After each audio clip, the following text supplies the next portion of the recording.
Exploring the bizarre. Your e-ticket ride into the world of the paranormal. Strap yourself in as we traverse the universe exploring the unexplained. UFOs, ghosts, lost worlds, cryptozoology, as well as other dimensions. It's time to take back the night. Now, your electrifying hosts of Exploring the Bizarre, Timothy Beckley and Tim Swartz.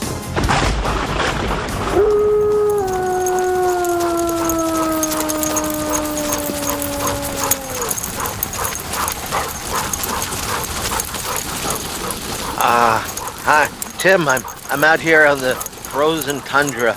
I'm heading towards the northernmost reaches of Canada tonight. We're going to find out about Canadian paranormal phenomena and UFOs and things that go bump undersea. Now, you know what's got me worried, though, Tim? What's that? Well, I've heard that the ice caps are melting. And so I'm kind of afraid of being stuck out here with this team of Huskies. And if there's no snow, how are we going to get back to home base? Well, I think you're a lot further north than I am, Tim. Well, I'm way up there, and we're going to be. Yeah, you are, Tim. You are way up there. Yeah. Well, hopefully before the end of the program, our listeners will be way up there because our guests tonight are way up there, or maybe down there. Anyway, Tim.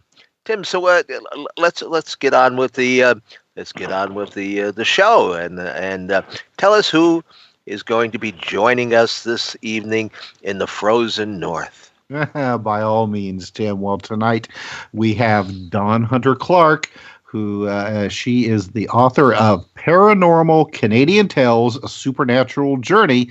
Now, I should say that Dawn is a reluctant supernatural sensitive, and she's had a number of unusual experiences herself.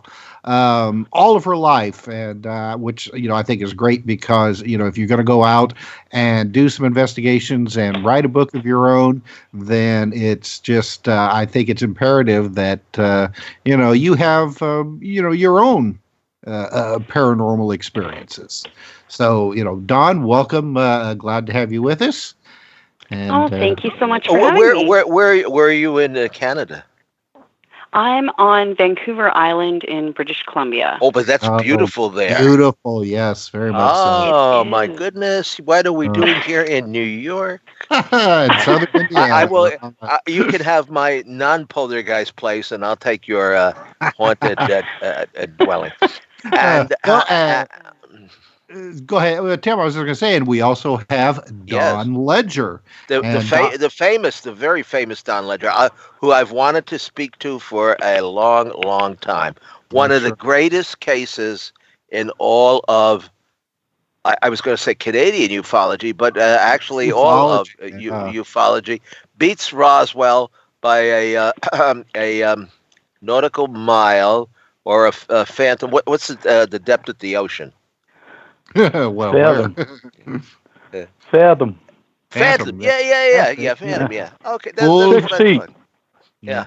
Full Phantom 5, thy father lies. Doth were pearls that were his eyes. All right, boy, poetry, boy, oh boy. Well, okay. Let me just say that Don is the author of a number of very interesting books.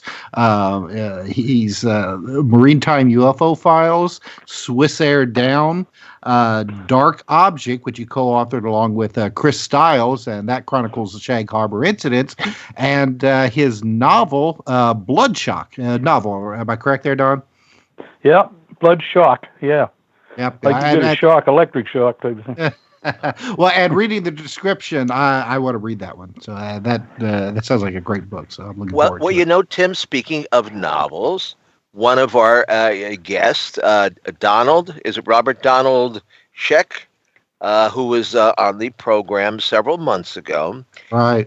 The movie based on his book is coming out this week by Man. The Bye Bye Man, yes. And I'm anxious to see it. I probably will go tomorrow afternoon with my associate here at Carol.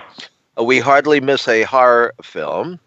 And we certainly want to see this one because, we just reposted on YouTube the interview with Robert. We shortened it just down to his part. And he's got some intriguing stories to tell. So we have two novelists here on our program. And we're going to hear tonight from Don about what his book is about. But I do want to just make a brief comment here. I want to dedicate this program to an old colleague and probably the pioneer of publishing in all of Canada, Jean Duplantier, who is best known for his UFO artwork. Now, when I was a mere youth of about 14, I subscribed to Jean's publication. I sent $2 in the mail to receive a subscription of Saucer, Space, and Science. Mm-hmm. And Jean put that publication out for many, many years, along with a number of booklets on, I think one was on animal mutilations, another one on the MIB, and he kept that publication going for a long, long time. Well, I had the opportunity to knowing that I was going to do this show, I said, let me turn back the clock a little bit and try to find Gene. And I did track down his phone number. He's not on the internet at all. And he has just recently turned 91 years old. Oh, my gosh. So, Gene, keep well, keep strong, and put your magazine out every once in a while. I think I still have a couple of his self-published pamphlets, I guess. Yes. It's still in my collection somewhere. Where I was around, about the same age as you, Tim. Of course, that was a few years after you. Same way with me. I subscribed to a number of. Gene's newsletters. It was probably up to $3 by then. Probably. I don't remember at this point. So, but yeah, it's just it'd be nice if we could have him on sometime. And of course, he did just about every piece of UFO artwork in those days. If you go back to the older books and the older publications that Gray Barker and Jim Mosley and all put out, Gene's artwork graced the pages there, and in fact, I know in our number of our books here, I utilize his artwork to this day. So we do wish him well. But let us get on with the guest of the evening. Dawn, why don't we start out with you? You're a how would you describe yourself? A paranormal researcher, a ghost hunter, or just a frightened babe in the woods? Well, I look at myself as a spiritual sensitive. A lot of people have different names for me: medium, psychic, along those lines. But it's been something that's been with me my entire life. And, so I guess I'm a ghost hunter, paranormal investigator, spiritual sensitive. Yeah. But, you started out, at an early age, realizing that there were other things on this on this planet than everybody can see. You saw things that other people didn't. Oh, definitely. It started when I was as early as I can remember, which is about 3-4 years of age. And, I was raised Roman Catholic, so acknowledging anything like that was a no-no. And I had to keep trying to deny it, but things kept happening until I finally accepted it. So. Well, and your dad was an agnostic, wasn't he? He was an atheist. He's now agnostic, so he's moved up a notch. But so you had a mother that was you had a mother who was Roman Catholic and your dad who was atheist. I mean that, and there you were having paranormal encounters. That had to go over really well. Yeah. Well, of course, my dad would dismiss it because he didn't believe in anything spiritual. And with my mother, with a lot of Christians and Catholics, they seem to think that if something is happening supernatural in the supernatural or spiritual world, that it's all evil and it's trying to come and get you, and they would rather not discuss it. So it was very difficult because I didn't feel like I had anyone I could talk to at that time to understand what was happening. Well, now it all started while you were living in a house on Albert Street. That's correct. Tell us about that. Okay, well, I remember moving in, and it was an old house. My parents were young. It was their first house, and they wanted to renovate it, fix it up. But poltergeist activity was present from the beginning. I remember coming down into the kitchen. We were probably there only a week, and all the cupboards and drawers were open. And I didn't know what happened, but I knew that was unnatural. And I got my mother, and she just explained it away as, could have been this or could have been that. Doors would open and close. My ball rolled across the floor to me. My cat there, he was great outside, but inside he was like this different cat, like he was in constant fear and sketchy. My aunt, she was a teenager at the time, and she would come and look after us on weekends. And she admitted to me as an adult that she would never go upstairs, or rarely. She said that I had a little lamp on my nightside table. And she said this one particular night, she saw the lamp on. She could see it from the living room shining down. So she went upstairs and she turned it off. And she came back downstairs and it turned back on. So she went upstairs and unplugged it, came back down, it turned on again. And she thought, no way, I'm not going up there. Paintings huge paintings would rip off the wall and whip across the room. There wasn't too many people that didn't come to the house that didn't experience something. And, even if they were atheists or non-believers, they couldn't deny that something was wrong with that house. And I had all my fears were developed there. The fear of the dark, fear of basements, fear of the bees. Because my dad, he had renovated this part of the house. And I was outside playing with my friends, and I waited to the last minute before coming in to use the bathroom. Ran up the new staircase. I was in the bathroom maybe a couple minutes.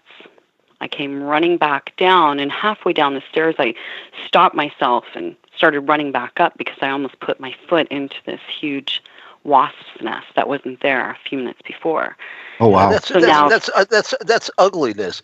I mean, I could understand a poltergeist like throwing a TV set across the room or something. But I can like in the Amityville, horror house, whether it's true or not, they had all these insects and dirty sludge, and that's disgusting. Mm-hmm. I mean, the poltergeist sort of at least keep it somewhat clean, But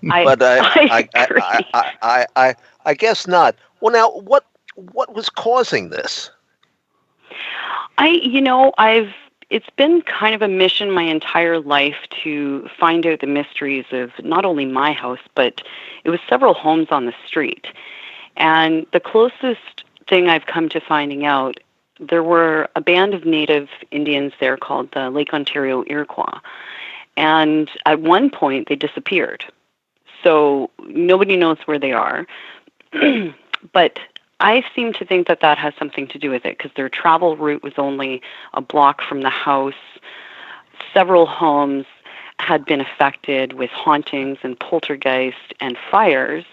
And a lot of these homes that have had these problems have been turned into, a park or part of a parking lot. Mm-hmm. So the city tries to get rid of the problem by just removing the house. Uh-huh. Mm-hmm. So I think it has something to do with the natives. Yeah. Now we have been Tim and I, along with Maria DeAndrea, one of our authors and psychics. She's on program quite frequently, have been working on a book that hopefully will be available in a couple of weeks called Beyond Amityville. And we investigated the case. Well, actually, we were kind of on a summer holiday. We went up to Hampton Beach, New Hampshire, and we happened to be just walking around, and we saw this plaque on the wall outside of a hotel about a witch Goody, who apparently had lived in the neighborhood and had been persecuted by the people of the town, and they said that she was responsible for sinking a ship with her gaze and so forth. And so we thought, well, geez, this is an opportunity to do a little bit of investigation. So we walked. Now, Maria is sensitive. I could be from time to time, but it's not my main objective in life. I like to talk to the living more than I like to talk to the dead, but we get along to some degree, you know. And anyway, so we decided we're going to take a stroll down Goody Lane. And Maria is picking up some vibes, and and I'm making some notes and so forth. And we decided to stop on the way back to the beach to ask people that were walking along the street if they knew anything about Witch Goody and the fact that she haunted this particular neighborhood. Now, most of the people who live there were not familiar with the legend of Witch Goody, even though it's pretty well established in the town. I mean, it's gotten if you look it up on the internet, you'll find a bit of information that's been posted. But what we did find was several people who were undergoing experiences or had undergone experiences in their homes within, I would say, about 1,000 yards from where Witch Goody had resided back in the 1700 or 1680. It was around the time of the Salem, witch trials, and we found out that that there were still poltergeist phenomena going on there, whether it was related to her or something else. It's kind of hard to pinpoint exactly the energies in the source of a haunting like this. In fact, in this Beyond Amityville book, Paul Eno, who hosts the show Behind the Paranormal, he says that a lot of these things that he's investigated, he sees them not just so much as poltergeist phenomena, but actually in the same league as people's encounters with aliens and all. So it's kind of a mixed bag here. But Don Ledger, there, I want to bring you into the discussion here. How did you get involved in all of this? Did it start with Sag Harbor, or did you have an interest in UFOs before then? I just started in Shag Harbor. I was a salesman when I first got married, and it actually turns out that I was down there, but didn't realize it at the time. I was traveling down at night, and it turns out it was the night of, but it was after the event. And at 3:00 in the morning, I used to leave early because as a young salesman with a wife and 3 kids, I couldn't afford to invest in a motel room, so I'd leave the house late at night, or leave my apartment late at night, and I'd go down around the shore in Nova Scotia, which incidentally is off the coast of Maine. It's not way up north. You're talking to people on opposite ends of Canada, actually. Yeah. Between me and Dawn. Yeah. Yeah. So we're stuck out in the North Atlantic here. But anyway, I had pulled over onto a church parking lot just past Cape Sable Island exit on the old highway number 3 going down into Shag Harbor, and walked across the road. This is about 3:00 in the morning, and I won't tell you why I walked across the road, but I was looking out over Cape Sable Island, and I could see red lights flipping around the skies. I was probably about 22 years old then. I'd 2 things. I've always what year was this now? That would have been all right. Let's say. All right, if I was 22, 45, 55, 65, 67, I guess it was, or 68. Yeah. Mm-hmm. Well, no, it was 67, 1966. 1967, October the 4th. It was the day of. I don't know what I was thinking there. And I saw these lights flicking around over Shag Harbor. They're red ones, little red balls. And that's not unusual for Cape Sable Island. Cape Sable Island is actually a peninsula now because they put a causeway out to it. It's about, I don't know, a half-mile long causeway that goes out. Have you been watching the Oak Island? Oh yes, Mystery? oh yeah. Yeah, You know, okay. I read that original article when it came out in Reader's Digest. Yeah. Anyway, same idea. You see that they come out in a long causeway to get out to the island, right? The island's not that far offshore. But anyway, Cape Sable Island has a Coast Guard depot there with a couple of boats. And but anyway, I at this time of the morning, I saw these things flicking around in the skies, and I thought, well, this might be the first time I've actually laid eyes on a UFO. I'm trying to identify these things. I've always been a nut about flying. You know, I am a pilot now. I have been for 35 years, but I wasn't then. And I figured there's no way these were aircraft. It just didn't. There was no sound coming off them, and they were just little balls of light. Really, they other than the fact that they were odd, they didn't impress me that much. But then since then, I've heard stories from people down in that particular area that this had happened frequently, and it happened around the Shag Harbor incident too. But now, Cape Sable Island is about 13 miles to the southeast or the northeast of Shag Harbor, and but anyway, I had to go through Shag Harbor, and I probably went through well after the people had left the area because it happened around 20 after 11. I'm sorry, in the evening on October the 4th. Quickly went into October the 5th. When all the action was taking place, when they were searching on the water and so on. But anyway, that was sort of, I'd always had ever since I saw the movie UFO, Unidentified Flying Object. Oh, that's a great film, yeah. Yeah, isn't it? There's a few mistakes in there, but but I saw that, and that kind of fascinated me. And I was probably, maybe 12, 13 years old when that came out. And but after that, if I ran across the odd book about UFOs, I'd read the thing, and I suppose that's what kept my interest up over the years. And back in those days, I pretty much thought that all of these weird things that happened were always in the United States. I didn't hear anything about Canada, and so when we have to jump way ahead now up until about 25. Yeah, we're going to jump ahead 5 minutes because we got a commercial break coming up right now, and there's no way we can avoid it because this fellow is a tough cookie to deal with here. All right.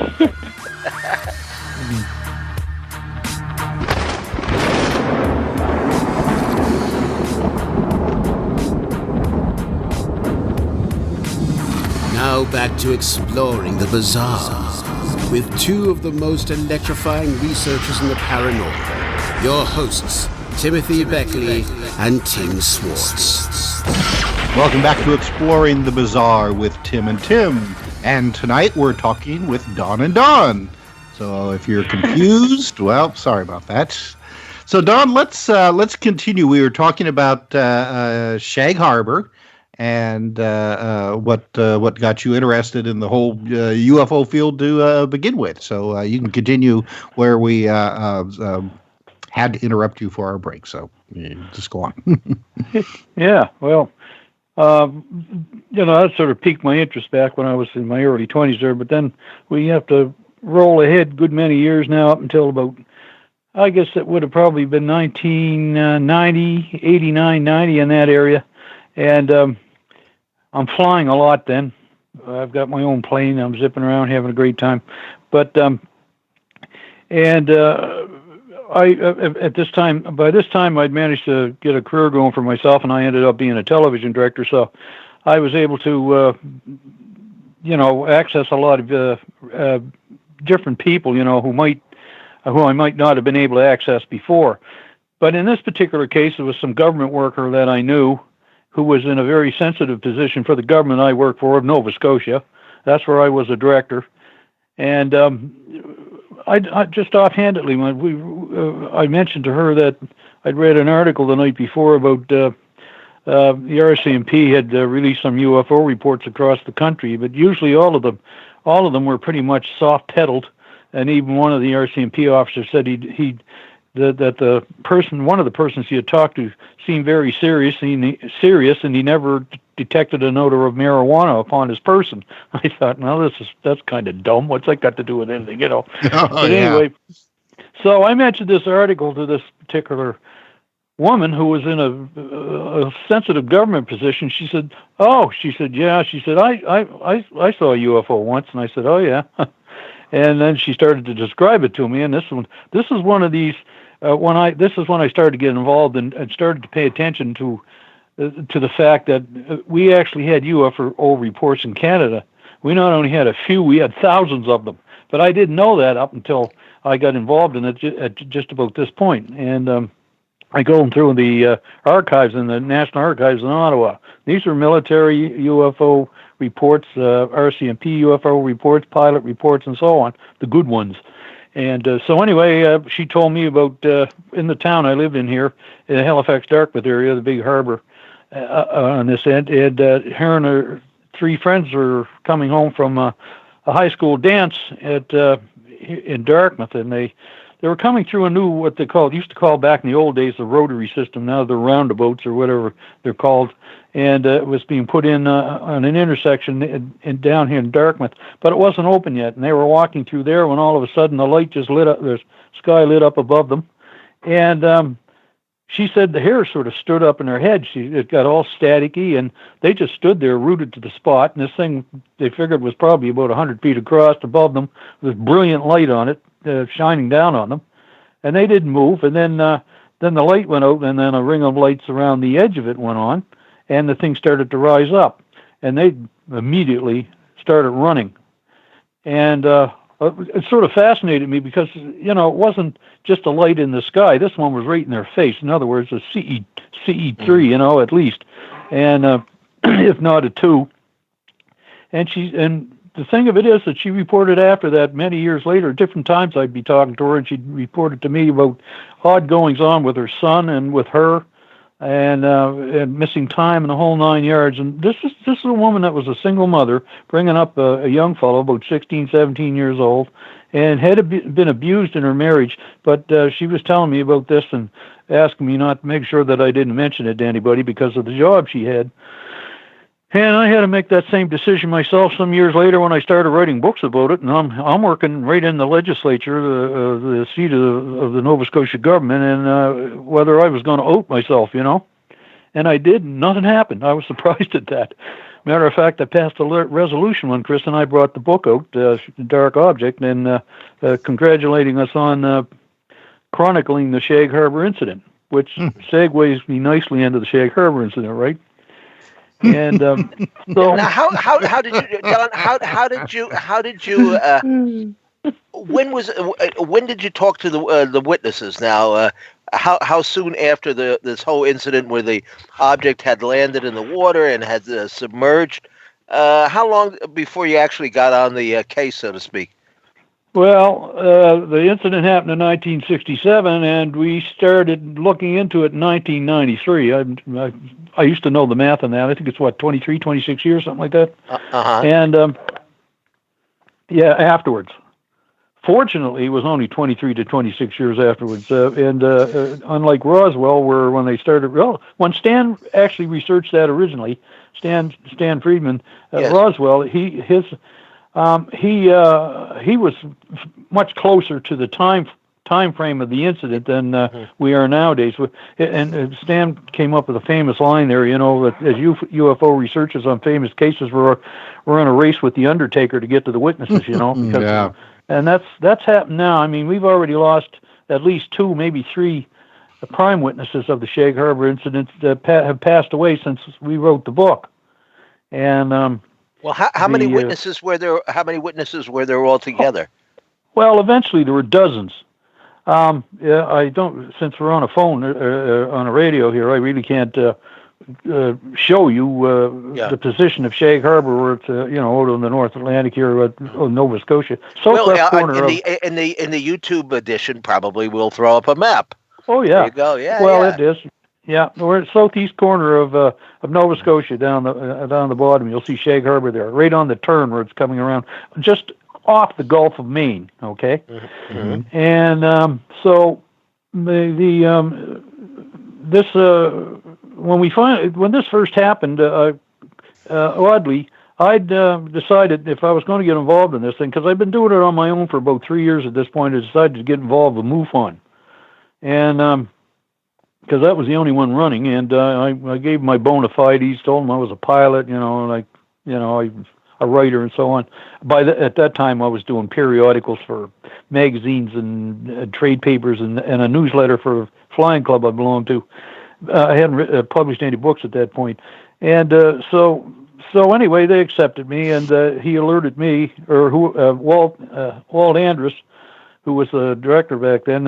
He alerted me to another investigator, which was Chris Stiles, and so I set up a meeting between him and myself at my offices on a Saturday, and that was when we first met, and we got talking about UFOs in general, and he said he was working on a project already to do with Shag Harbor, and he'd been set off by the 1993, I think it was, sightings. No, it wasn't sightings. Unsolved Mysteries. When they did the Socorro mystery, right? I remember that UFO incident, and that's what got him going on the whole thing in the first place.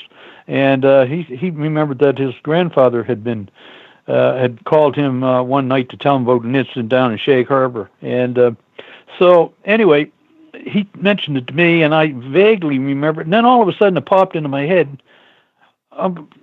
Was that about an incident with something going into the water down there or something? And he said, yeah. And I said, when I got back from that trip I was telling you about when I was a salesman, that 3 days later, my wife had said to me there was a newspaper article in the Halifax Chronicle Herald, and which is the biggest newspaper in Eastern Canada at that time, and it was banner headlines, which was a really conservative newspaper too. And it said maybe something concrete to UFOs in Shag Harbor, RCAF, Royal Canadian Air Force, which was was still the RCAF back then. It is now again too, incidentally. But anyway, so, and I said, well, I missed it, except that I remembered, I'd had that little incident when I was traveling down there just after the incident. I was able to nail down the date myself. So anyway, I had this weird connection to it, and Chris and I got together on that, and he started telling me about some of the research he'd done. He had originally called Stanton Freeman, who was living in New Brunswick, still does, and right next door here, and asked him how we should go about investigating a UFO incident that happened back in 1967. And Stan gave him some hints. He said, well, where these people are fishermen, they're not likely to move around a lot, so they're probably still living where they lived in 1967. So Chris found some newspaper reports and so on, and he passed this stuff on to me. He'd been at it for about a year or so, and that's how I got onto it. So then at one point we decided that this was important enough, maybe we should write it up. We didn't think it was going to go as big as we thought it would at that time, So I took on the chore of doing that because I was the writer of the bunch, and so then I had to re-interview and research all of the stuff that he had, and the research brought me to the Canadian Library Loaner System, and here in Halifax at the main branch library, and I got the microfilms from the National Archives in Ottawa, and UFO archives, and there were 4 reels comprised of about 7,700 UFO reports. And in amongst that was the Shag Harbor documents from the military and the RCMP, and which Chris had already retrieved from them, but I did it myself, and I downloaded something like 500 files on not just Shag Harbor. There's probably about 30 or 35 there, but the rest were UFO reports in this area. That's when I first really became aware of how many UFO reports occurred in Canada, as well as was going on in the United States. It was pretty much running the same per capita as what was happening in the United States. So anyway, that's what got me going on that. And when I researched that, and then actually it was the first full book I'd ever written, and it was the last one I got. Well, up until two ago. It was the last book I'd gotten published. It got published in 2001 with Random House, Dell Random House, and as Dark Object. So before that, because I had all these other reports, I wrote Maritime UFO Files. Oh yes, yes. I'd like to read that one. I've never read that one. Yeah, but, it's good. It's got about 140 cases in there that I found while I was looking for the Shag Harbor material, and I was saying to my wife one day, I've got enough reports there. I could probably write another book just about this stuff, Yeah, And how many of those reports were from Canada? All of them. All Everything of them. I wrote in all of the all of the reports I had. That I didn't realize. Yeah, well, yeah, all of the ones in Maritime UFO Files. People, it's probably a bit of a misdirection for people who think, are thinking maritimes as maritime, law, maritime all over the world, anywhere when you're on the ocean is the maritime thing. But the three provinces down here in eastern Canada, New Brunswick, Prince Edward Island, and Nova Scotia, were referred to for years as the Maritimes. Now we've got a fourth one, which is Newfoundland, Labrador, but they never came on board with Canada until 1949. Became part of Canada. Oh, well, that explains it a little bit. Further. Now, did you find that there were any similarities between all these other reports and the Sag Harbor incident? Well, there was.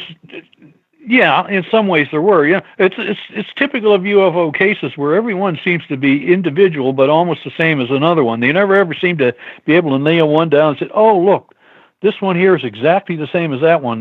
This one happened, 800 miles away or something like that." But it's almost identical, or is identical. Other than when you get up into the flying triangle type of thing, the black triangles or whatever. And I had a few good cases involving that back when I was really investigating cases. And I pretty much now wait for them to come to me, and I wait for the pilot reports and to come in, because that's what I really like to research these days. But I can get into Shag Harbor a little later. I don't want to hog all the airwaves here. Oh, okay. Yeah, well, we have a break coming up, we have a break coming up in 10 minutes, and so let's continue on with this. Why don't you take us back to the night, though? There's got to be a handful. There's got to be a handful of listeners who don't know the story. Can't imagine that, but there are people tuning in, for the first time to everything. People say, "Oh, well, I didn't know about that." Well, what do you mean you never heard of Rendlesham Forest? Yeah. So okay. So set the stage. There are teenagers, I believe, driving along the waterfront. Yeah. Well, they're actually coming back, as I mentioned, from Cape Sable Island. There's a community center there, and they'd been attending some kind of an affair. I think it was a talent show or something like that. And so in one car, we had Laurie Wickens, who's the guy that actually called it into the RCMP and got the thing started. And he had 4 friends with him in a car, and they're driving along Old Highway number 3 along the coast. And the coast is it's very irregular in Nova Scotia, a lot of inlets and little harbors and so on, a lot of little fishing ports. And they're driving back towards Shag Harbor to go home. And they're chatting away. They're probably a couple of miles to the northeast of Shag Harbor when they noticed this object up in the sky on the right side of the road, sort of tracking along with the car up maybe about 1,200 feet above them, on just off the road, and it's traveling along in horizontal mode, flying along horizontally, and but it's flashing 4 or 5 sequentially flashing orange to yellow lights on their side. And as they get closer to Shag Harbor and down into the harbor, it's still there, and they're trying to keep up with it. They're risking, speeding in Shag Harbor to go through to keep up with this thing. And then it starts to cross over the road above them and then angle downwards and disappears behind the tree line just before they got to what's called the Irish Moss Plant on the other side of Shag Harbor. The building is still there, but it's not. They're not using it as an Irish Moss Plant anymore. And they angled down, and they lost sight of it before it went into the water. It's important to know that they thought it was an airplane crashing. They were pretty sure that's what it was at the time. They pulled off on the gravel, and now they're right on the edge of on the outside of Shag Harbor on what's called the Sound. And there's an island. There's a big long island out there called Bon Portage Island or Odor Island. Some people refer to them. And this thing, they got out of their car and they could see this light on the water. Looked like a light on the water. Now, don't forget, these people were all around 17 years old. Two of them are fishermen, even at that age, which they would have been back in 1967 anyway, and they knew all of the lights in the area. One of the first questions we asked them, well, it could have been a buoy or one of the small lighthouses around there. Oh, no, absolutely not. We know where all of those are. So anyway, this thing looked like it was drifting on the water, and they thought maybe it was a navigation light in an airplane. They got concerned, got back in the car, drove about a half mile further on down the road to Lower Woods Harbor, and to a gas station there, an Irving station, and there was an outside payphone, the old-fashioned type. And Laurie got in there, and he called the RCMP detachment back in Barrington Passage, which is back up the road again, way past, just past Cape Sable Island exit to that causeway there, and it's called Barrington Passage. And he got a hold of Corporal Werbicki, and who was on duty that night, and Laurie said to him, I think we saw an airplane crashing, just outside Shag Harbor in the Sound. The first thing he asked Laurie says, have you been drinking? Because he knew Laurie already, right?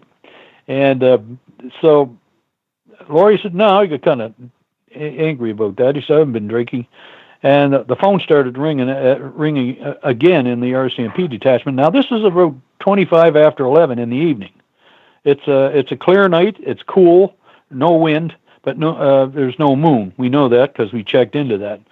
It had set at 5:25, but it gets kind of important later on in this story. But anyway, he said, "Look, Laurie, I got to answer the phone here." He was the only one on duty at the detachment, and he said, "Give me the phone number there, and I'll call you back. Stay there." And so he got off the phone, and at that point, he had about 4 phone calls come in from around the area saying they thought that an airplane had crashed somewhere near Shag Harbor. They saw it going down. So now he's really taking this seriously. Calls Werbicki, or calls Laurie Wickens back, tells him to go back to the Irish Moss plant and keep an eye on the thing. So that's what they do. They go back. In the meantime, he contacts a couple of constables he's got out on the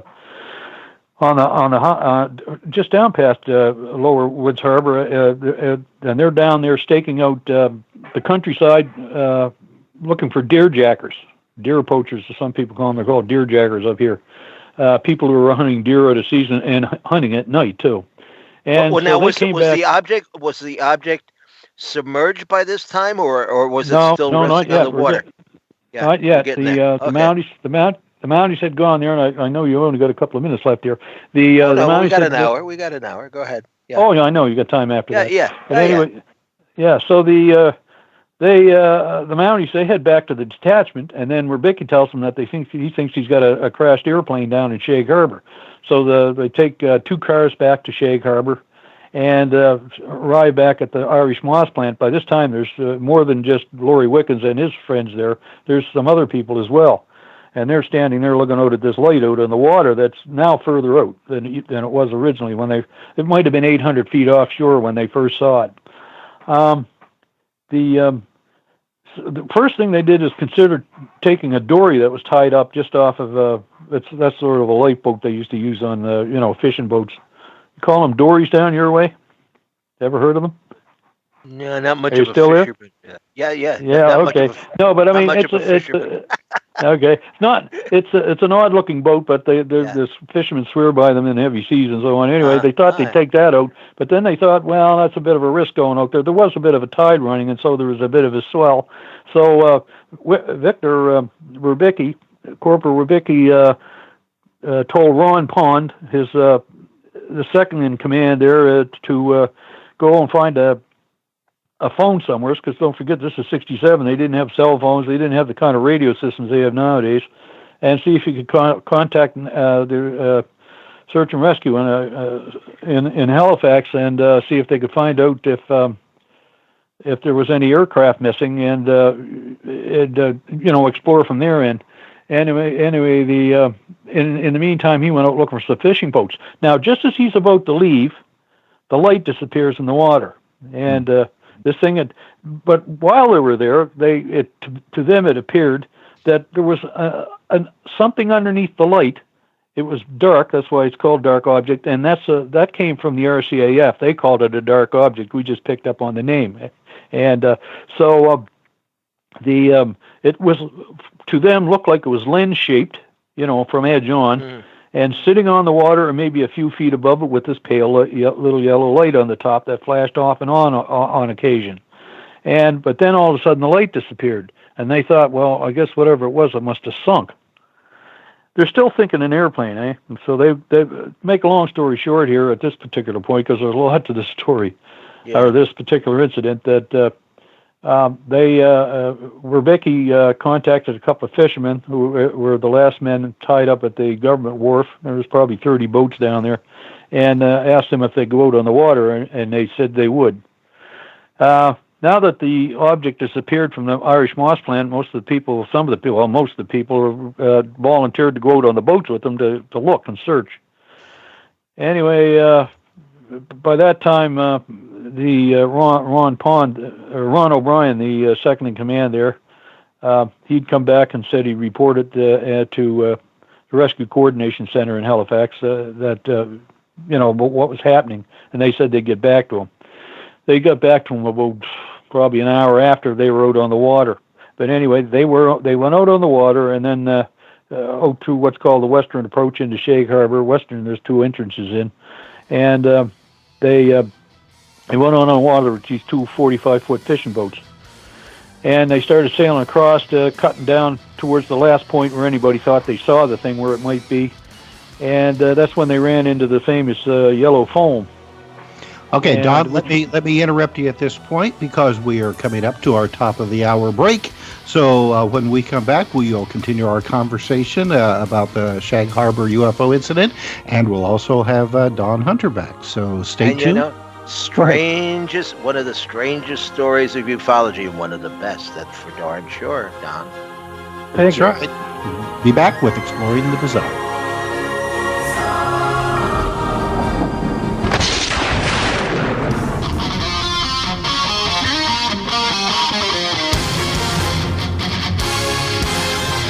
Exploring the bizarre. Your e-ticket ride into the world of the paranormal. Strap yourself in as we traverse the universe, exploring the unexplained. UFOs, ghosts, lost worlds, cryptozoology, as well as other dimensions. It's time to take back the night. Now, your electrifying hosts of Exploring the Bizarre, Timothy Beckley and Tim Swartz. Welcome back to Exploring the Bizarre. Here we are in the second hour, and we have with us tonight, we have Don Ledger and Don Clark Hunter, and we're going to bring Don Hunter back into the conversation. And Don, I wanted to ask you, earlier we were talking about your childhood experiences, and why don't you tell us what eventually happened to that haunted house that you and your parents were living in? Okay, well, the last night that I was there, my mom and my brother, who was a baby, they were at my grandmother's, and my father and I, we had a great father and daughter day, and he bought me new coloring book and crayons. That was my favorite thing, and we roasted marshmallows in the fireplace. We had a great day, and then it was time for bed, and I hated my bedroom. I found out years later why, but I hated my bedroom, and my dad put me to bed. I'm laying there. I'm wide awake. I have my teddy bear, and then I hear this audible voice in the room, and it wasn't male or female, and it filled the whole room, and the voice told me to get out of my room. And at 4 years of age, I'm thinking, oh, this is the boogeyman. He's under my bed. He's going to try to get me. And I was just laying there frozen in fear, but I was wide awake. And then I heard the voice a second time, and I thought, that's it. So I grabbed my teddy bear and my coloring book and crayons and jumped from the foot of my bed to the doorway and ran down to my father's room. And I said to my dad, Dad, the boogeyman's under my bed and he's telling me to get out of my room. And, my dad being an atheist and thinking that children, have wild imaginations, just rolled his eyes and, Yeah, right. And this is why I think that parents need to listen to their kids, because sometimes the children are saying something that they have experienced, but it's just their perception. So I crawled in beside my dad, and I put my coloring book and crayons on the floor because I was going to do that right away. And I went right to sleep. And I woke up at about 4 or 5 in the morning to my dad rolling me in a comforter. And he threw me over his shoulder. The whole house was ablaze. And my crayons were melted out of their box, and smoke filled the room. We ran past my bedroom where I couldn't see anything. And when we got down to the living room, all of my bedroom furniture was on the living room furniture, so the floor had burnt. And my dad put me across the street on the neighbor's lawn, and he's running around, and I can hear the sirens, and the smoke's coming out of all the windows. And I was very happy. And a neighbor came up and asked if I was okay and what I wanted. And I said, yeah, I'd like a bowl of honeycomb cereal, please. No love lost. No love lost there for the house. No, I was very happy because this house was extremely haunted, and I knew now that we didn't have to live there anymore. So it was quite a relief.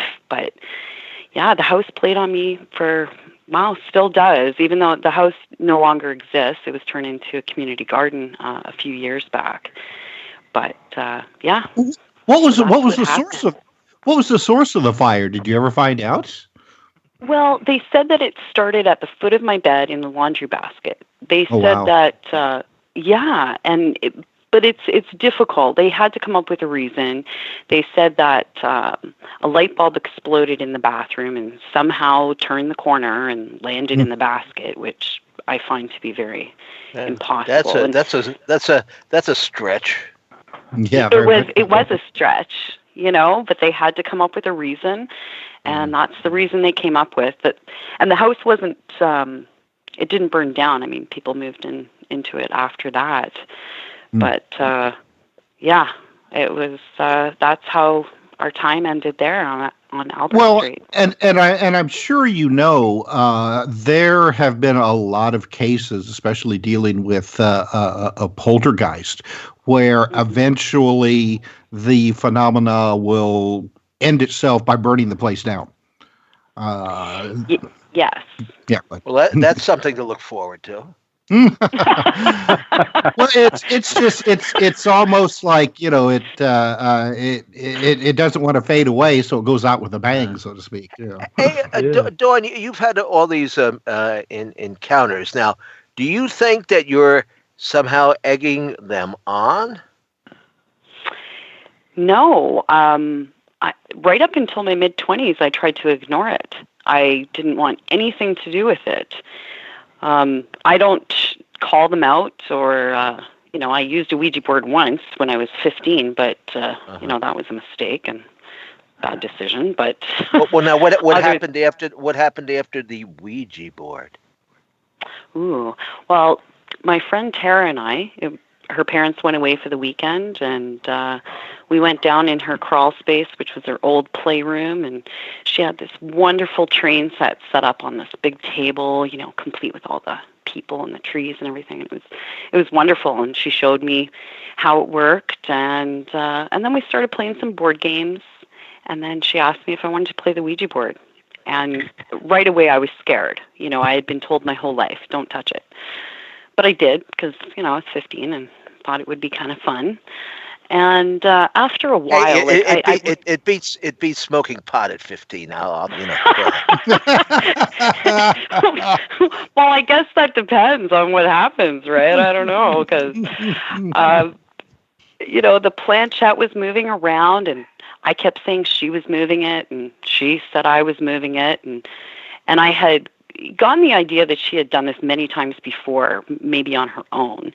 But I didn't believe it was anything really happening. I just thought she was moving it. So we pushed the board to the side, and we started playing the game Sorry, which I think is kind of funny because we were sorry. All of a sudden, the train turned itself on and moved about 4 feet. and it has the light and the sounds and everything. And I jumped up, hit my head on the ceiling because it was crawl space, and I was up 2 flights of stairs in about 2 seconds, and she was right on my heels. And I never touched one again. And I started looking into all these stories about people using the Ouija board and what happens afterwards. And I thought, no way, I'm never touching one again. Well, now you had a haunted doll. Actually, I've had a few incidences, but yes, my sister used to collect dolls, and they were forever moving. Mm-hmm. Oh, dolls are creepy. Yeah, they are. I don't have any dolls now. No, we had, when my girls were young, we had this doll, and she was a lifelike doll. Her name was Jessie, and she had like 2 little buck teeth in the front, and my girls used to push up her teeth because they said that they were afraid that she would bite them. And somehow along the way, this doll, I was living in Mississauga, Ontario, and the house that we were living in, there was major stuff going on, shadow figures and everything. And this doll, my girls became really afraid of it. Mm. And this one particular night, I heard this loud bang at like 3 o'clock in the morning. So I went into the hallway, and and we used to call this doll Black Dolly, and I don't know why. I think maybe because she had black hair, but she became known as the Black Dolly. And so the Black Dolly is sitting in the center of the hallway with her, sitting there with her legs out and her arms by her side, and she kind of had this weird grin on her face. And I thought, this is strange. Like, why is she in the hall? So I kind of shimmied past her because there was really something about this doll. I mean, you felt like something was inhabiting her for sure. And I went downstairs, I checked everything seemed okay. When I came back up, and we had a curved staircase, so I came back up around the curve, and she was now sitting on the top step facing me when I came up. Oh. And nobody was awake. I would have heard them walking around. And I had to cover my mouth because I was going to scream. And I thought, what am I going to do? What am I going to do? So I grabbed her and I threw her in the linen cupboard, and I pushed my girl's big heavy toy box in front of the linen cupboard door. And I thought, oh my gosh, I hope she doesn't get out. But yeah, I've had a few incidents with dolls. Along this same tack, we got a question from Lisa from the chat room, and Lisa wants to know what was your most memorable experience with the paranormal? I don't know. I think the doll story is pretty good. Well, yeah, no. Well, the one that comes to mind, the one that when I think of it, I just get instant chills. I've lived in England a few times. And the last time I lived there, I lived in Streatham, which is in South London. And England is haunted. Everywhere you go in England, it's haunted. I guess because it's an old country. But this house that I was living in, I kept seeing something in the upstairs hallway. And it was small. But every time I'd look, it was gone. And I thought, oh, okay, it's just my imagination. I'm imagining things, whatever. And then my ex and I were standing there together. And we both turned at the same time, and I said, what did you see? And he's like, a little girl. And I'm like, with a brown bob, right? And he's like, yeah. And I thought, oh, no. So I knew for sure that there was an entity or something representing itself that way in the house. And so my oldest daughter, Rebecca, she appeared to be the same age as what, this entity was. And we had her picture bolted above the staircase. So when you walk down, you'd see it in front of you. And so one night we heard a loud crash. I thought it came from my daughter's room, and so did my ex. So he ran up the stairs. I ran to their door. We opened it and nothing.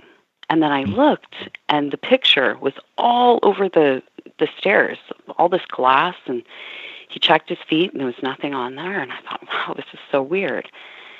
A couple nights later, I'm sitting in the living room.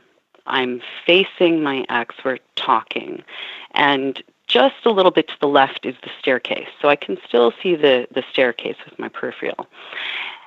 And I see something come to the top of the stairs, and I think it's my daughter, and I'm about to turn to ask her, what are you doing out of bed? But when I turned to look, it was a little girl. She was solid as you and me. She had her hands on the railing. She didn't whisk away when I looked at her. She stayed right there. And it was, all I could feel was pure terror. So she wasn't some little girl who used to live there before. I completely believed that it was a demon showing itself as a little girl because it's the most innocent image. But she was looking at me, and it was like her eyes were boring right through me. And from my ex's point of view, he said all the color just drained from me. I jumped across the room onto him. I wanted to be part of his body because I was, honestly, I thought she was going to come down the stairs because she was solid. She wasn't see-through. She was solid. And that was absolutely terrifying. I couldn't sleep for days.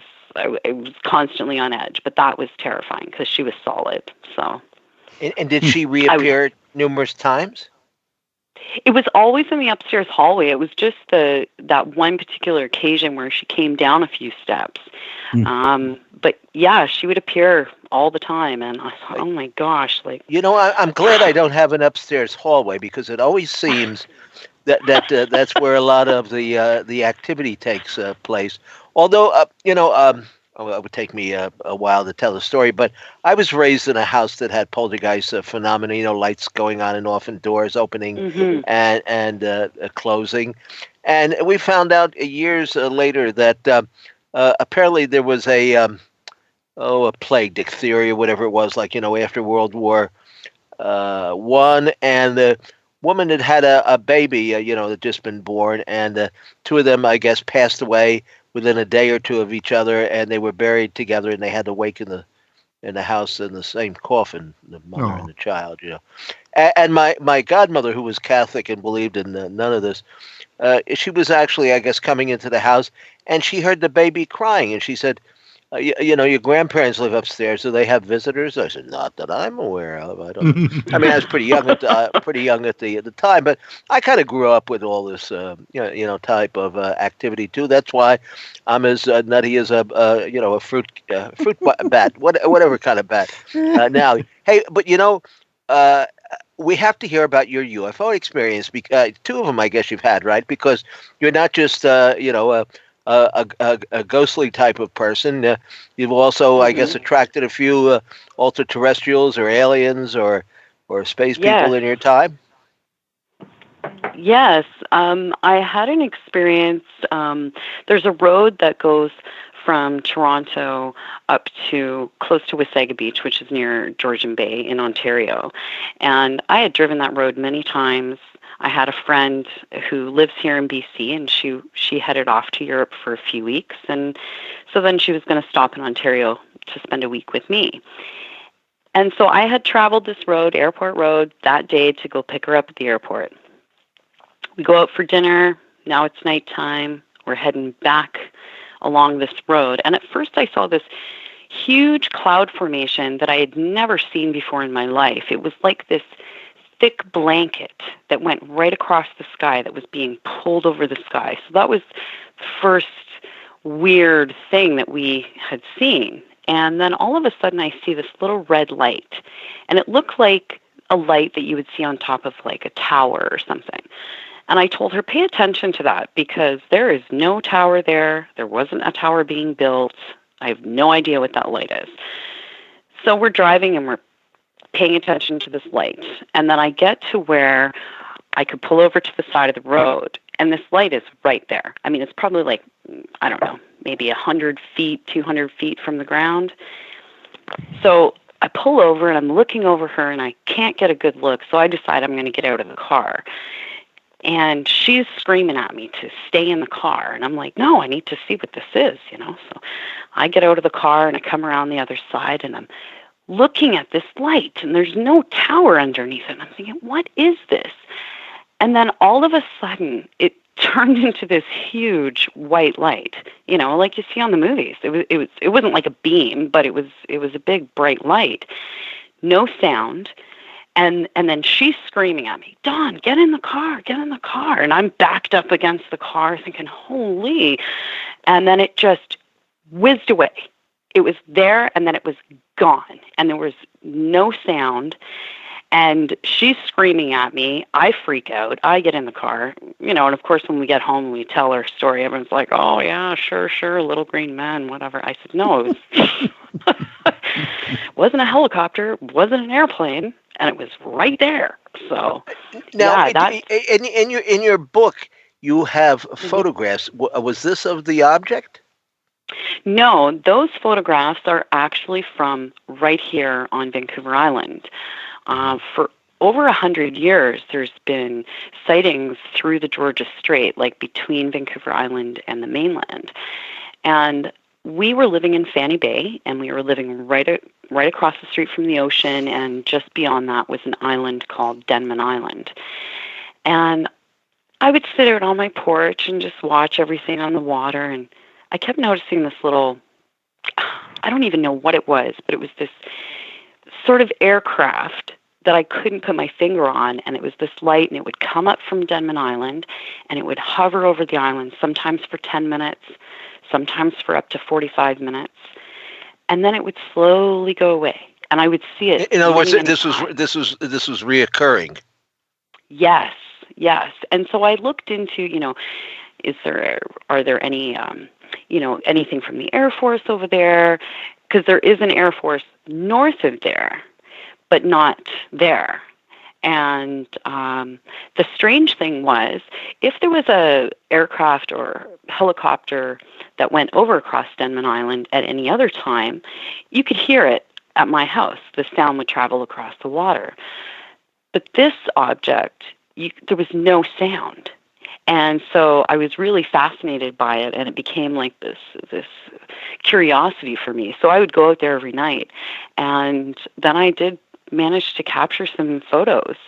And it's not a plane, and it's not a helicopter, and it has nothing to do with the Air Force. So, I mean, for over 100 years, there's been stories of strange lights and happenings going on here. So I just have to assume that that's what I've captured.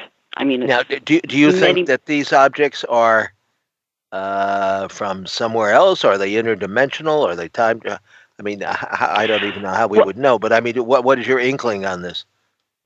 Well, I don't think that they're anything that I've ever seen. I would have to classify them as a UFO because I don't know what else to classify them as. I mean, they were extremely strange. It goes on many times. And all down the island. Are you still seeing them? Well, I'm in a different spot location. now. I'm a little bit south of there, so I'm not across from the water anymore. Mm-hmm. But many people still see it, and it's very strange. And I would love to get to the bottom of it. And since you have maybe a sensitive nature, a psychic sensitive nature. I mean, have you ever had an impression on what they might be? Well, it's something that I'm still curious about myself. I mean, it felt very strange. It didn't feel like anything I was familiar with, so I'd have to go with that. It's very unexplained, and one of those mysteries that I have to continue researching. And as far as my sensitivity goes, all I felt is that it was very strange, but I couldn't pinpoint anything, which obviously is very frustrating, but I would definitely love to know what it is. Well, here we are talking about, submerged objects and UFOs over water. I remember years ago, and this would have been back in the maybe the late 70s, early 80s, there was a UFO sighting wave over Lake Ontario. Mm-hmm. And Don, there were some fantastic photos that I saw of these objects actually coming out of the sky, landing on the water, submerging, and coming back out again. In fact, I had a friend of mine Harry Levelson, who worked at Omni magazine, that Penthouse published, and they were kind of skeptical towards the subject. They refused to print the photographs because they said they looked too real. Can you imagine that? Oh. Yeah, well, I mean, that's not unheard of. I mean, come on, and you and the great sky of euphemism. I mean, we've been thrown every cream pie that you could possibly imagine over the over the years. I mean, no matter what proof or evidence you have, somebody's going to say no. It was swamp gas or it was a flare. The reflection of the moon on the water. Don, I guess maybe you heard that one. I suppose. I don't know. Yeah. All right, Tim, it's time for us to go to our break. All right, and then Donna's coming back, and he's going to continue to tell us about the yellow goo.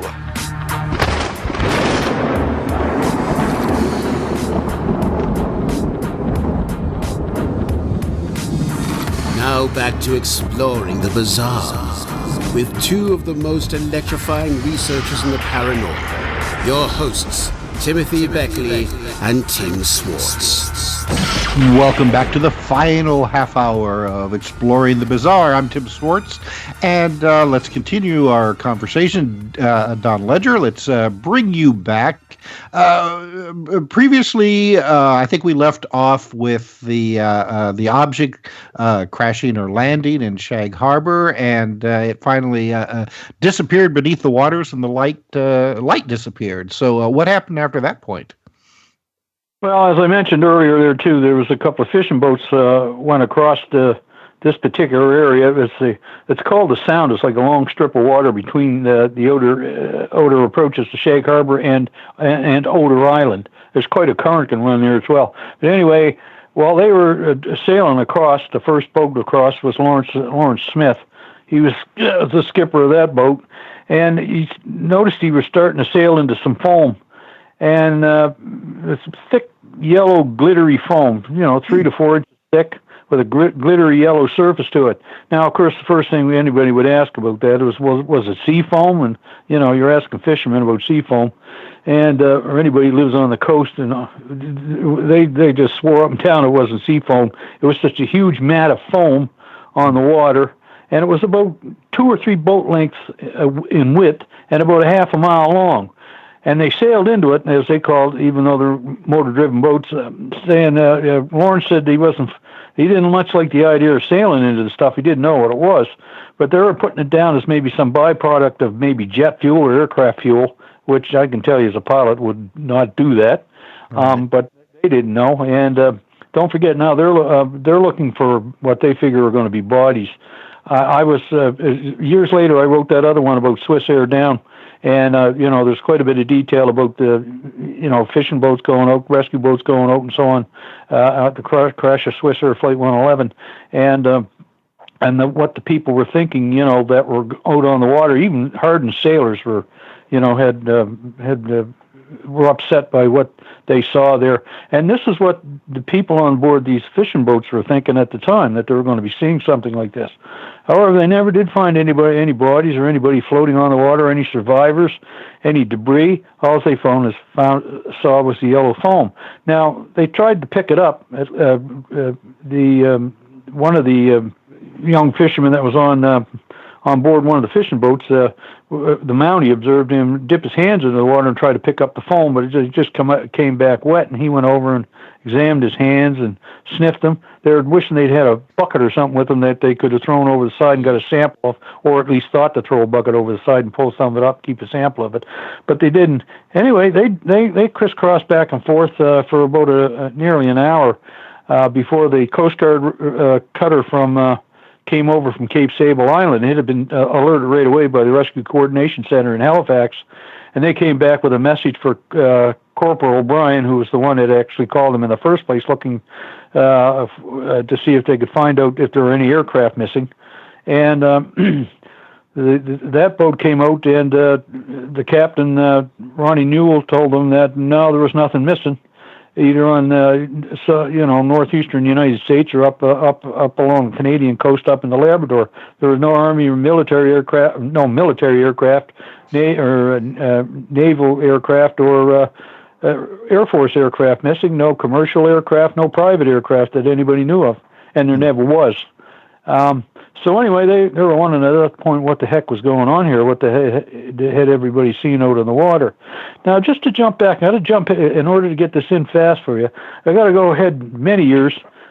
Chris and I have written a book where we go down to Shag Harbor for a festival every year. It was every couple of years back in those days, and at one point I was up on the stage talking about the Shag Harbor incident and how I'd been alerted by a friend of mine down there who was a relative of one of the guys that was skippering the other boat, Bradford Shand, who had been shot years later.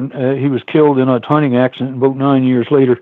But anyway, his nephew was there, and he ran this particular festival we're having through one of the small museums they had down there, not the new one. And but he had been contacted by a fisherman, a young fisherman, who told him that him and his girlfriend had been at the Irish moss plant when this thing went into the water. Now, if you're familiar with the moss plant, it's sitting out. There's a nice big gravel area right from the road over to the coast, but it's up almost to an embankment where the bank has been cut away. If you're looking at it from the water on the right side, but there is a driveway in there, and they were in there when everybody showed up. But before that happened, they watched the thing land on the water, just as Lori Wickens and the rest thought it had happened. But they watched this thing set down on the water, not crash into it, and start drifting on the tide. Now, that scared them.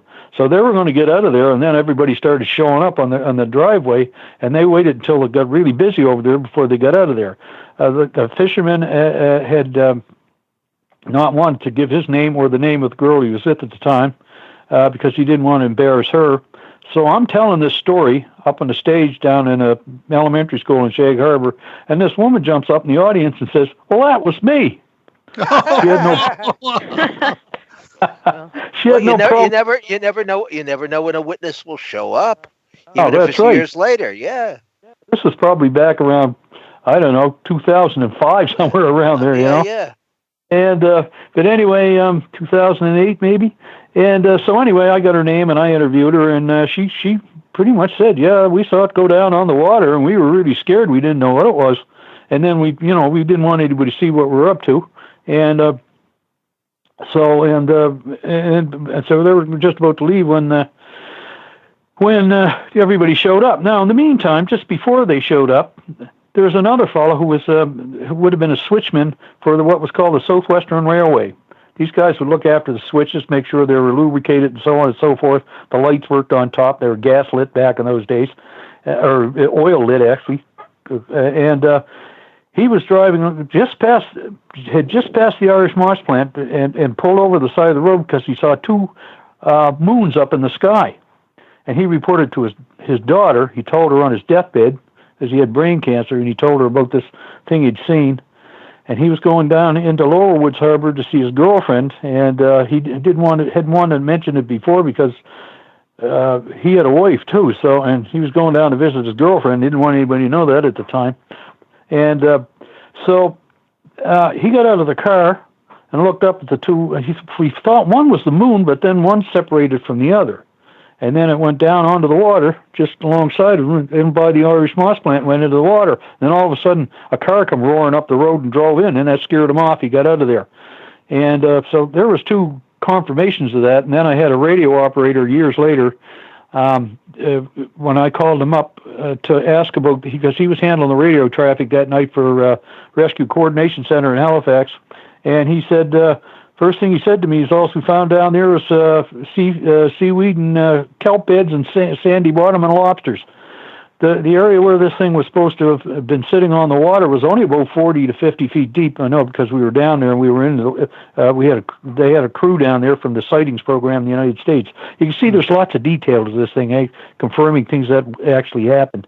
And now they did send scuba divers down, correct? Yeah. The sightings program supplied the divers. And no, but I mean, back at the original time the incident took place. Oh yeah. Well, yeah. The Navy, the Navy Fleet Diving Unit in Halifax and at Stadacona sent over sent divers up in a deuce and a half to Shag Harbor, and then helicopters brought their equipment in, and they went into the water on Friday afternoon about 1 o'clock in the afternoon. By about 6 o'clock, they were convinced that there was nothing on the bottom. They couldn't see anything. But so Ron O'Brien, the same guy we were talking about, who'd gone out to call the Rescue Coordination Center in the first place 3 days earlier, he said that he transferred that information back to Halifax to the Maritime Command, and Maritime Command said, "Stay on site until we tell them to leave. Keep diving."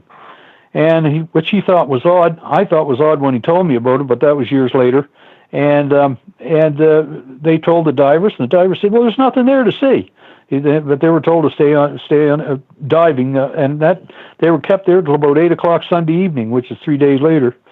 And that made us think that maybe there was something more to the story that had happened, off of Shelburne, where these objects were supposed to have traveled underwater up about 23 nautical miles off. They did show up at another place, correct? We think days later. There's no documentation of that. There's tons of documentation about Shag Harbor, about what happened there, the radio traffic, everything, But there's nothing about Shelburne. We've tried hard to find it if we could, but we couldn't find anything. What we did find were witnesses, military witnesses, who were on the operation at the time. And there's a, that's all by itself. What's that? That's good. That's good. Military witnesses.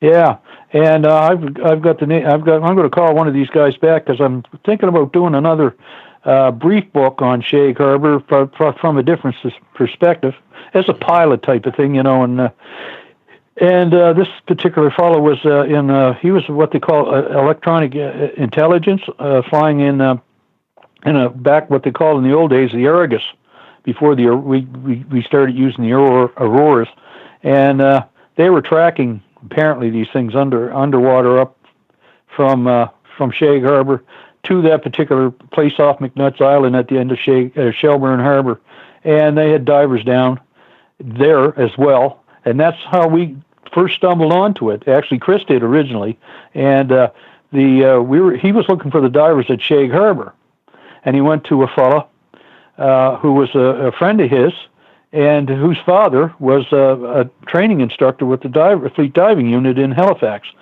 And so he contacted him, and this fellow got back to him and told him the names of the divers. And he started to contact some of the divers. He managed, one of them had passed away already from cancer, and the third call he made, he was able to get a hold of a fellow who's since passed away as well. He died about a year ago. His name was Leo Gano, and he's the one that gave Chris the information about what they were doing, and they were looking for objects on the bottom there, and they came across two of them. They were sitting on the bottom of off the moat of Shelburne, right off Irish Point. Government Point, which the residents of the area called the base down there, CFS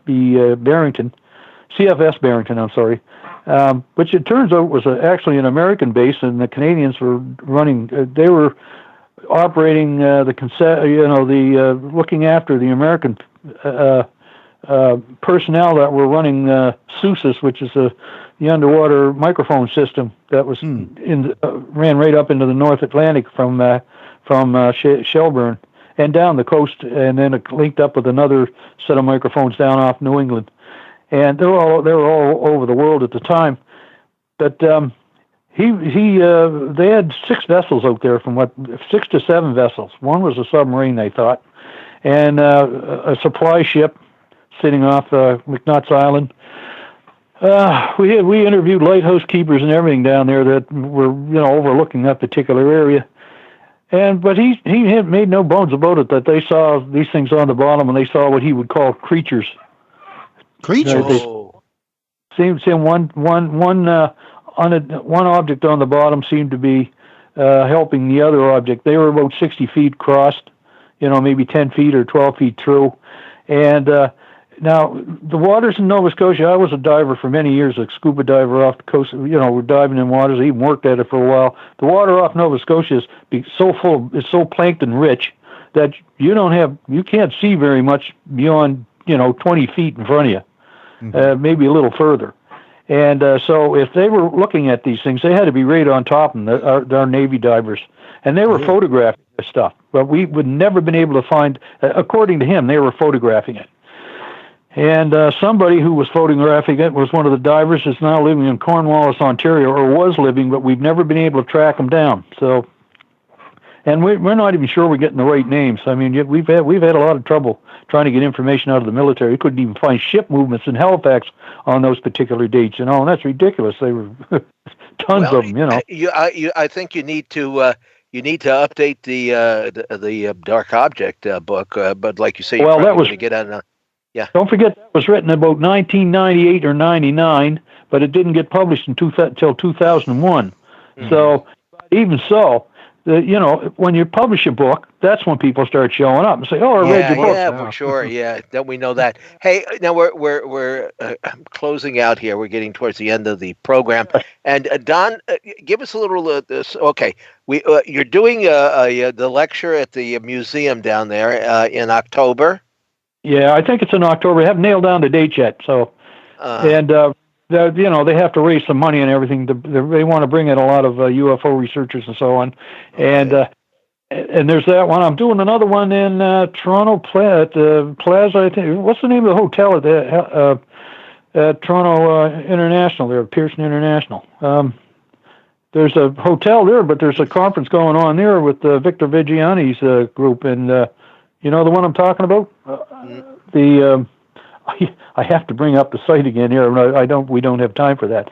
But I guess I'll be doing that. I guess sometime in June or July, I think it is. And I haven't nailed that down either. I'll be putting some of that stuff up on that website if I ever get it running. I do have my own website, donledger.com, and you can access some other. And tell us. So we've got a minute or two here. Your novel and your other books, what do they consist of? Because they're not UFO. Well, Maritime UFO Files. We already talked about that. Yes. Which was an outgrowth of looking for information on Shag Harbor documents and getting. I downloaded back in those days when I was writing this. Would be back about 1999. It came out.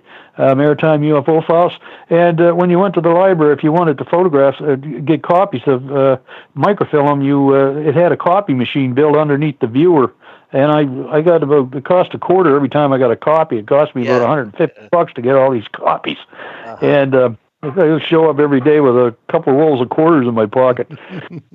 But anyway, the other books, Dark Object, the Shag Harbor incident. Yeah.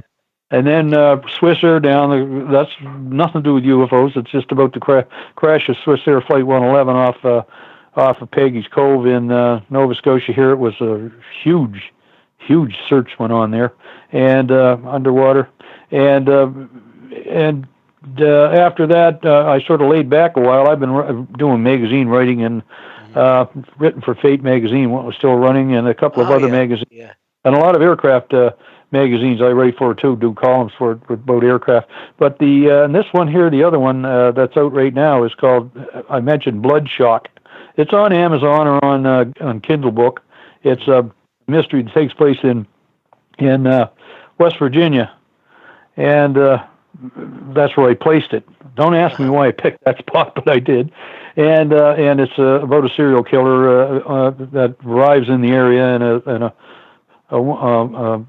a woman who is a sheriff who's a woman, a female, a single mother, because her husband was killed shortly after the baby was conceived over in Desert Storm or one of those places. It's sort of left nebulous because while I was writing the book, I was never sure what was going to come out, so I didn't want to be dated.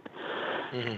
And but anyway, the serial killer that shows up in the area, and then as a result of that, it's pretty long. It's about 432 pages, pretty tightly packed in there. And so the next book out is that one I was telling you about. Well, book should be out in about 3 weeks, I guess, when the printers get it out. Is called Riding the Fire, but it's a biography about a fairly wealthy fellow that grew up from they were poor when he was a kid, and he grew up and became a salesman, and then started running businesses and everything, and then but he had a passion for airplanes. He's had over 50 of them now, and he's flies his own jets and stuff. Sort of like Donald Trump, but only down like the jet's not quite as big as Trump's 7. And but anyway, so that'll be out in a few weeks. Riding the Fire under my name, and it's been a real experience. That one, I've been flying around with this guy and flying in his Learjet and stuff like that. Which is a lot of. It sounds like you. It sounds like you enjoy writing. Oh yeah, it's the problem. Once you start writing, if you get into it, you can't get out of it. You're going to write again. There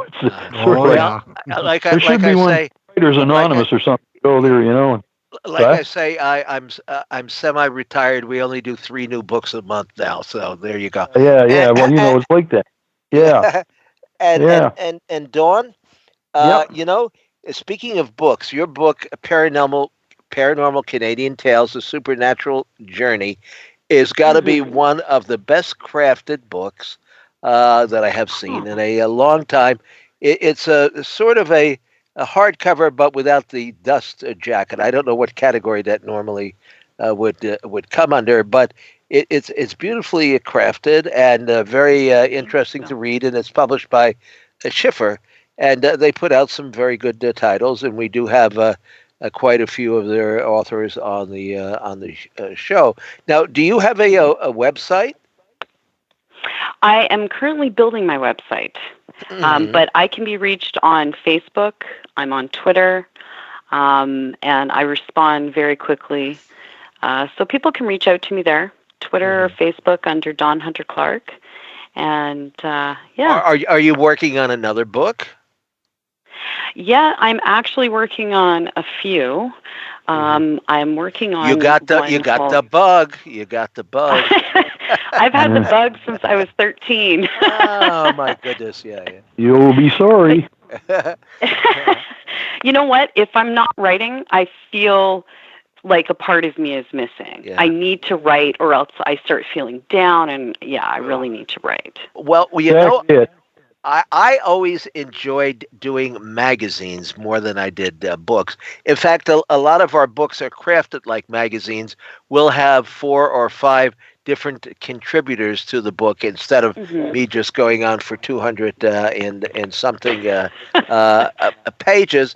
I edited over the years 30 magazines, some of which never lasted more than 1 or 2 issues, but I did do UFO Universe and some of its offshoots, UFO Files and Unsolved UFO Sightings, and that ran for 11 years before the bottom fell out of the magazine publishing business. I mean, just one day it wasn't there anymore. I mean, first of all, there are no newsstands, so where are you going to sell a magazine?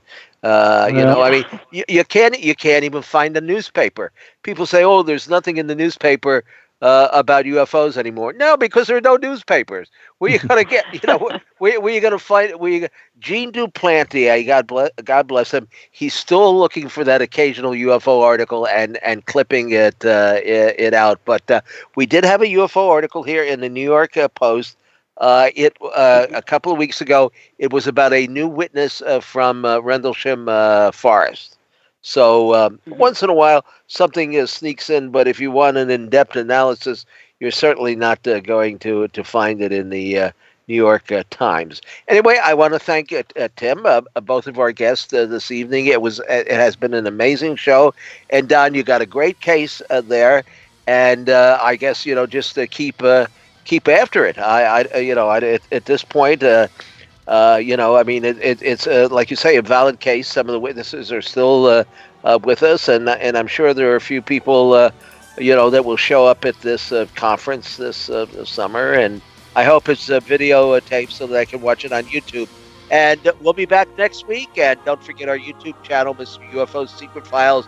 And of course, the program will be archived on KCOR Radio in just an hour or two. And thank you, Tina, for being the world's greatest producer.